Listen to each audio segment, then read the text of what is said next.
எல்லாருக்கும் நமஸ்காரம். நான் நாமகிரி சௌந்தரராஜன். குருவாயூரப்பன் மகிமை பற்றி, குருவாயூரப்பனை பற்றி ஒரு சில வார்த்தைகள் டெய்லி பார்த்துட்டு வரோம். இன்றைக்கி பார்க்கலாம்.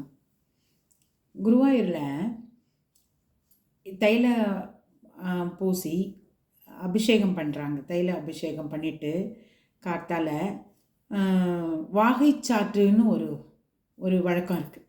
வாகை மரத்தோட பொடி இருக்கு இல்லையா, அந்த பொடியை அந்த எண்ணெய் ஸ்நானம் பண்ணினப்புறம் கண்ணனுக்கு எல்லாம் தடவி விட்டு அபிஷேகம் முடிஞ்சப்புறம் அதை வாகைச்சாற்று அது க்ளீன் ஆகிறதுக்காக அப்படி பண்ணுறாங்க.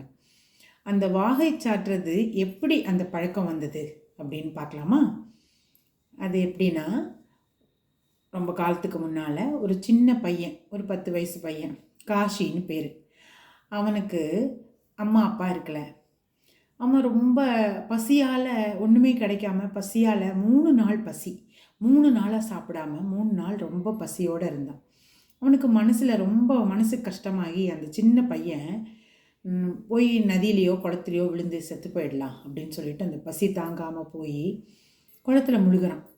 அந்த முழுகும்போது நாரதர் வரார். வந்துட்டு, தம்பி எழுந்திருப்பா, உனக்கு என்ன கஷ்டம்? அவன் சொல்கிறான், பசி 3 நாளாக, எனக்கு சாப்பாடே இல்லை. சரிப்பா அப்படின்னு சொல்லி ஒரு அட்சய பாத்திரம் ஒன்று கொடுத்து, இதில் நீ நினச்சி என்ன நினைக்கிறியோ அது கிடைக்கும், நீ சாப்பிடலாம். அவன் சந்தோஷமாக அதை வாங்கிட்டு போய் டெய்லி அவனுக்கு என்ன வேணுமோ அதை நினச்சி அதை வாங்கி டெய்லி சாப்பிட்டுட்டு வரான். ஒரு நாள் அவனுக்கு பேராசை ஆயிடுச்சு. சரி, நம்ம இந்த மாதிரி போய் இன்னொரு தடவை குளத்தில் முழுகலாம், இன்னும் வேணும்னா என்ன வேணும்னு கேட்டால் இன்னும் நிறையா வீடு வாசல் சொத்து சுகம் எல்லாம் கேட்கலாம் அப்படின்னு தோணிது. திரும்பியும் போய் தண்ணியில் முழுகிறான். முழுகும்போது யாருமே வரல, அந்த அட்சய பாத்திரமும் போயிடுது. அப்போது திரும்பி வரும்போது அவனுக்கு மனசுக்குள்ளே ரொம்ப மனசு கஷ்டமாகி, இனிமேல் பகவான் நாமாவே நினச்சிட்டு, பகவானே நினச்சிட்டு நம்ம இருக்கணும் அப்படின்னு சொல்லி பகவான் நாமாக்களையே சொல்லிட்டு அப்படியே இருந்துட்டு வரான். அப்போது ஒரு நாள் என்ன ஆகுது, இந்த பையன் பாவம், இவ்வளோ நல்ல பையன் கஷ்டப்படுறான் அப்படின்னு சொல்லிட்டு லக்ஷ்மி தேவி பகவான்கிட்ட சொல்கிறா, இவனுக்கு ஏதாவது பண்ணணும். அப்போது அவர் ரொம்ப நாள் ஆச்சு அந்த பையன். அப்போ இந்த மாதிரி பகவான் நாமாவே நினச்சிட்டு இருந்துட்டு, சரி நம்ம நம்ம பகவான் திருவடியில் சேர்ந்துடலாம் அப்படி தோணுது அவனுக்கு.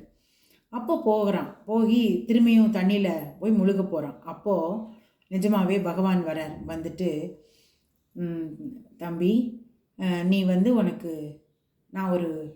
உனக்கு ஒரு வரம் தரேன், உனக்கு என்ன வேணும் கேளு. சொன்னார், உங்களோட திருவடியில் என்னை சேர்த்துக்கோங்க, எனக்கு அதுவே போகிறோம் அப்படின்னு சொல்கிறான்.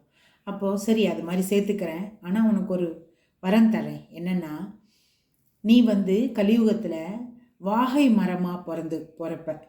நான் கிருஷ்ணா குருவாயூரப்பனா அங்கே நிலைக்க போகிறேன். அப்போது எனக்கு தைலக்காப்பு பண்ணுவா. தைலக்காப்பு பண்ணி அபிஷேகம் பண்ணி முடித்த உடனே உன்னோட மரத்தோட பொடியை எனக்கு சாத்துவா. இப்படி நீ எனக்கு கைங்கரியம் பண்ணலாம் அப்படின்னு சொல்லி அவர் வரம் கொடுக்குறார். அப்போதுலேருந்து கலியுகத்தில் வாகை மரமாக அவன் பிறந்து, காஷிங்கிற பையன், அந்த வாகை சாற்று இப்போ இன்னைக்கு வரைக்கும் நடந்துட்டுருக்கு குருவாயூரப்பனுக்கு. கிருஷ்ணா அர்ப்பணமஸ்து. கிருஷ்ணா.